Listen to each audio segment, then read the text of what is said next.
a todos de una manera muy especial. En esta oportunidad les damos nuevamente la bienvenida a nuestro programa evangelístico Luz resplandeció sobre ellos. Un programa que tiene como objetivo, que tiene como propósito compartir con nuestros familiares y con nuestros amigos contenido bíblico que será enriquecedor para entender y para tener más detalle de lo que significa la vida cristiana.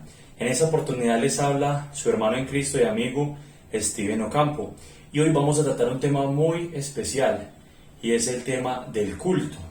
El culto es uno de los temas, una de las temáticas por la cual nos preguntan siempre nuestros amigos y por la cual nos preguntan muchas personas. Es un tema muy importante que hace parte de la práctica de la vida cristiana y que hace parte también de las prácticas que como comunidad, como evangélicos, como pentecostales tenemos. Entonces qué bueno es que hoy podamos entender este tema y que lo podamos compartir también con nuestros familiares y con nuestros diferentes amigos. ¿Qué es el culto? El culto es una práctica que nosotros como hijos de Dios tenemos, y en el Salmo 136, versículo 1, en la palabra del Señor en la Biblia, Dios nos habla acerca de la importancia y también nos habla acerca del gozo que es estar los hermanos juntos en armonía. El Salmo 133, versículo 1 dice: qué bueno y qué agradable cuando el pueblo de Dios se reúne en armonía. Dice, porque allí envía Jehová la bendición y la vida eterna. Entonces, primeramente entender que es propósito de Dios y que es mandato de Dios y que es un principio que Dios nos ha dejado, que cada uno de nosotros nos podamos congregar, podamos hacer parte del culto. Y ahora vamos a entender la diferencia entre el culto personal, el culto racional que cada uno de nosotros debemos de tener, pero también, sobre todo, el culto que también hacemos en nuestro templo. Entonces, para poder entrar un poco en detalle, es importante saber que el culto, o que la palabra culto, proviene del latín cultum y del verbo colore, que significa cultivar y servir y cuidar. Ese término nos hace una referencia muy especial a lo humano, porque los seres humanos tenemos que cultivar una relación con Dios. Tenemos que tener todos los días un acercamiento a la presencia de Dios. Por eso nos habla de cultivar, de servir y de cuidar. Es el significado del culto. Y en el hebreo también encontramos que la raíz de la palabra culto, abad, cuyo significado es servir, un lugar de santuario o un lugar de reunión donde se percibe y donde se manifiesta la presencia de Dios. Esto nos da a entender que el culto es una actividad de veneración, de respeto y de amor hacia Dios y de exaltación hacia Dios. El creyente, el que cree en Dios, manifiesta culto y hace culto a su Dios. Por eso esta actividad hace parte de las diferentes actividades que como cristianos hacemos. Así como la oración hace parte de nuestra vida cristiana, la lectura de la Biblia, el culto también es inherente o le pertenece a las prácticas adecuadas de los hijos de Dios. Por eso cuando nosotros invitamos a los amigos a un culto, los invitamos porque es una actividad importante, es una práctica importante, y allí hay una oportunidad muy grandiosa para que al manifestarse la presencia de Dios, cada uno de ustedes también pueda tener una experiencia con Él. Entonces, vemos cómo nos enseña la palabra de Dios, y en Romanos, en la carta del apóstol Pablo a los Romanos, en el capítulo 12, en el versículo 1, el apóstol Pablo nos habla de la siguiente manera y nos dice: así que, hermanos, os ruego por la misericordia de Dios que presentéis vuestros cuerpos en sacrificio vivo, santo y agradable a Dios, que es vuestro culto racional. Esta invitación es a que nosotros tenemos que estar en esta disposición de exaltar, de adorar a Dios, no solamente los días que vamos a la iglesia. La Biblia dice que nosotros somos templo y morada de Dios en el Espíritu, y que somos templo del Espíritu Santo. Quiere decir que hay dos formas de manifestar el culto. La primera es esa manera racional, es racional diaria, es decir, esa oportunidad personal en la que yo puedo manifestar, expresar alabanza a Dios y estar en la presencia de Dios y hacer culto a Dios todos los días, pero también está el culto en la congregación y en el templo, en la presencia de todos los santos. Entonces yo puedo hacer culto a Dios de manera personal, pero también hago culto a Dios cuando me reúno en el templo con mis hermanos, porque así lo leíamos al inicio. Allí envía el Señor bendición y vida eterna. Entonces, qué bonito, la palabra del Señor nos invita siempre a congregarnos. En el Salmo capítulo 122, en el versículo 1, hay una expresión muy maravillosa que dice: yo me alegré con los que me decían, a la casa de Jehová iremos. Porque para nosotros los hijos de Dios, el congregarnos tiene un gran valor. Porque el congregarnos representa para nosotros una oportunidad maravillosa de no solamente estar delante de la presencia de nuestro Dios, sino también compartir la coinonía, compartir la hermandad. Hacer parte del culto también significa estar cerca de nuestros hermanos y juntos estar en un lugar para adorar a Dios, para escuchar su palabra, para tener un momento de calidad con Dios, porque Dios siempre lo ha demandado de nosotros. Entonces es muy importante, ¿cuál es el significado final o cuál es el significado exacto del culto? Es una expresión máxima de adoración a nuestro Dios. Momentos en los que el hombre, en el que tú y yo le podemos rendir un tributo y un homenaje sincero de que emana, que emerge, que sale de nuestro corazón hacia Dios. Ese es el culto. Quiere decir que el culto trasciende más allá de una mera posición física, de un mero lugar. El culto trasciende más que eso porque es una expresión de adoración que sale del corazón, que sale de nosotros, los hijos de Dios, y de todos los que queremos hacer culto a nuestro Dios. En el antiguo Israel, en el pueblo de Dios, ellos también tuvieron de parte de Dios unas indicaciones para ellos realizar sus ceremonias y sus cultos, como Jehová nuestro Dios se lo enseñó y se lo demandó a Moisés en medio del desierto cuando salieron de Egipto. Y esta era una representación de lo que se iba a venir, de lo que hoy podemos hacer nosotros. Porque aunque era un culto, también con todo su significado y también con todo su simbolismo, este culto tenía una concepción más terrenal y natural. Allí había un tabernáculo, donde en el tabernáculo no podían entrar todas las personas, sino que entraba el sumo sacerdote para llevar la ofrenda, para llevar los sacrificios y también para realizar expiación por el pecado del pueblo. Era un lugar en medio del desierto, un lugar desarmable, el tabernáculo. Las tribus del pueblo de Israel acampaban alrededor del tabernáculo, pero no todos podían participar de manera directa de lo que sucedía. Sabemos por la Biblia que cuando el sacerdote salía de este lugar y daba la noticia de que el sacrificio había sido agradable ante los ojos de Dios y también la expiación de los pecados, sabemos que el pueblo se regocijaba, porque había un lugar físico, estaba el tabernáculo.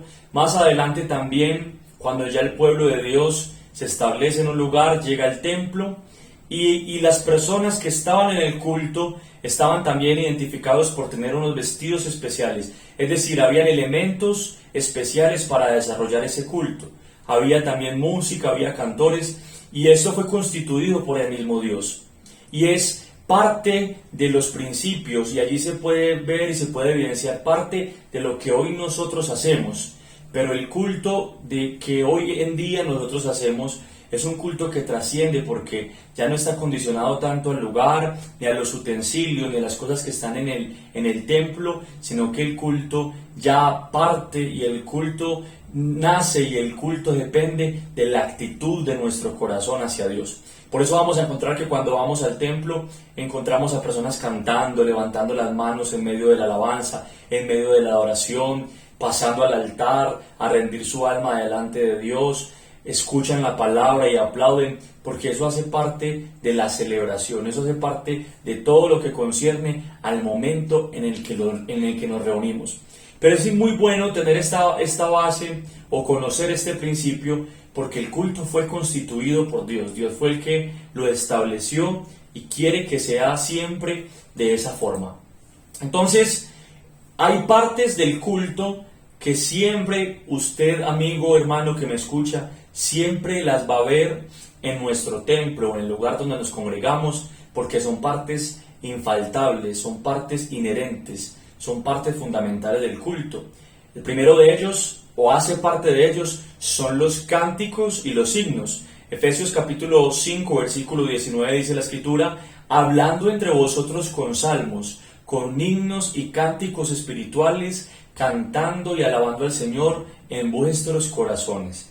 Ese es el deseo de Dios, que nosotros le alabemos y que nosotros nos deleitemos cantándole a Él y alabándole a Él con cánticos e himnos, es decir, con canciones, con melodías, con alabanzas, que el fin de estas sea siempre exaltar el nombre de Dios, magnificar el nombre de Dios. Por eso nosotros solamente le cantamos a Dios en nuestros cultos.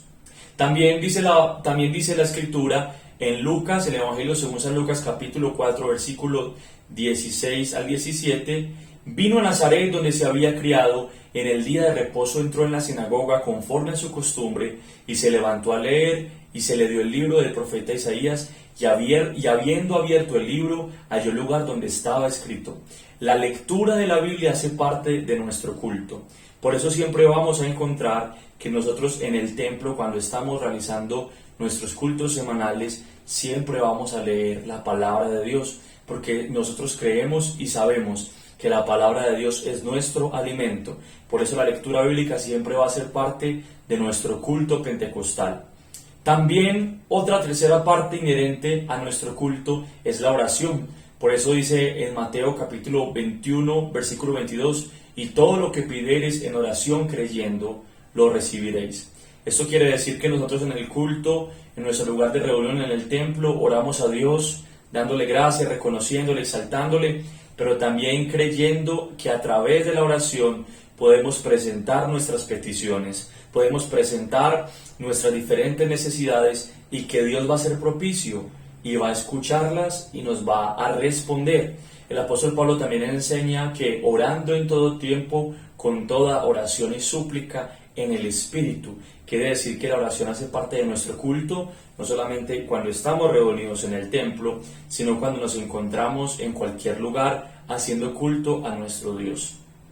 Otro cuarto elemento muy importante para resaltar dentro del culto, dentro de nuestra actividad espiritual, es la ofrenda. El apóstol Pablo enseña en 2 Corintios capítulo 9, verso 7 al 12, dice: cada uno dé como propuso en su corazón, no con tristeza ni por necesidad, porque Dios ama al dador alegre, y poderoso es Dios para hacer que abunde en vosotros toda gracia, a fin de que teniendo siempre en todas las cosas todo lo suficiente, abundéis para toda buena obra.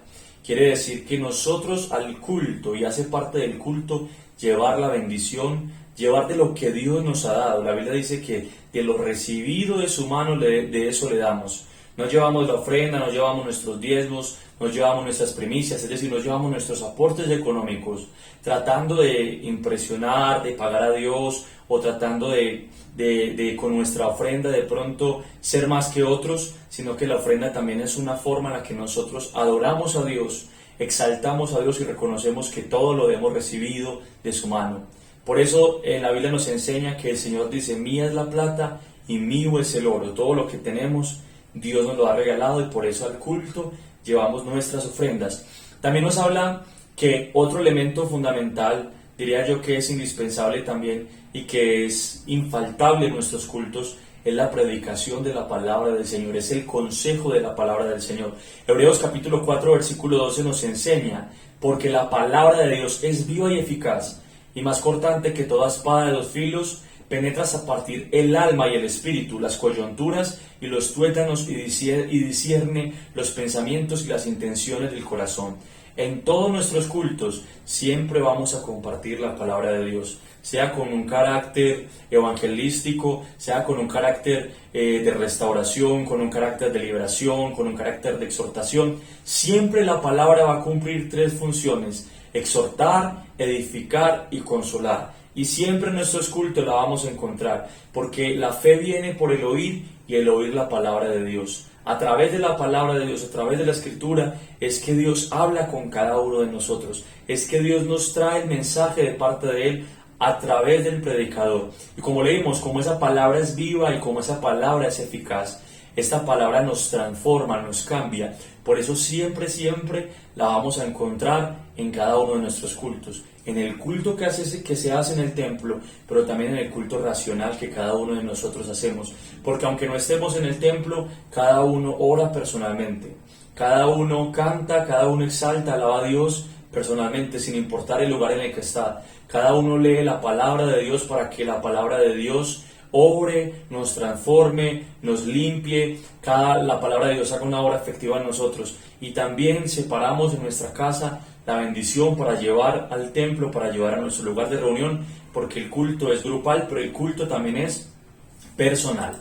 Y es bueno entonces entender que la palabra de Dios nos dice que todo lo que nosotros hacemos, nos dice en 1 Corintios capítulo 14, versículo 40, pero hágase todo decentemente y con orden. Esto quiere decir que el culto es una actividad y es una celebración ordenada desde el principio hasta el final, y solamente tiene como finalidad, como propósito, es que sea una experiencia, sea un momento apartado del día, de tu tiempo, sea un momento apartado que cada uno de nosotros podamos dedicar a Dios para que tengamos una experiencia en la presencia de Dios. Son momentos que separamos del día porque en otros instantes o en otras horas del día cada uno está ocupado haciendo sus diferentes actividades, haciendo sus diferentes responsabilidades. Pero el tiempo del culto es un tiempo apartado para Dios, es un tiempo racional, es un tiempo de todo el que Dios nos da todos los días, todos los minutos, todos los segundos que Dios nos da diariamente.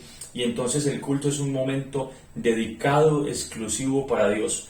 Por eso en nuestras reuniones siempre vamos a ver, o siempre van a poder ver, que nuestro culto es solamente con el deseo y con el propósito de exaltar a Dios y de poder disfrutar de su presencia. Por eso, para finalizar, queremos invitarlos a ustedes a que no solamente sepan y entiendan y conozcan el significado del culto, sino que ustedes también tengan la oportunidad de hacer culto a nuestro Dios. Los invitamos a nuestros lugares de reunión, los invitamos a que algún día nos puedan acompañar en nuestros cultos, porque allí el Señor envía bendición y vida eterna. Y cuando estamos en el culto, cuando estamos en la comunión de los santos, cuando la iglesia, que es el pueblo de Dios, está reunida, exaltando, adorando a nuestro Dios, cosas grandes suceden. Este es el capítulo del día de hoy. Luz resplandeció sobre ellos. ¿Qué es el culto y qué significa hacer culto a nuestro Dios? Los esperamos el próximo miércoles nuevamente a esta hora, un nuevo capítulo, una nueva edición de Luz resplandeció sobre ellos.